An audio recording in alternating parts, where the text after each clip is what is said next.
Jangan pernah kasar dengan orang, jangan pernah mengecewakan orang. Tadi penambahnya sudah belum jelaskan, sebagaimana perlakuan kita kepada hamba Allah di dunia, seperti itulah Allah akan memperlakukan kita di negeri akhirat.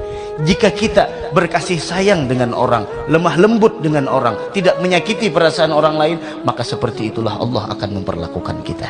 Tapi kalau kita kasar dengan orang, kalau kita di sana menyakiti perasaan orang, kalau kita terlalu di sana, yaitu apa namanya, faddan ghalidhal qalbi, keras hati, selalu menyakiti orang lain dengan pergaulan kita, maka dengan cara itu Allah akan memperlakukan kita nantinya di padang kiamat.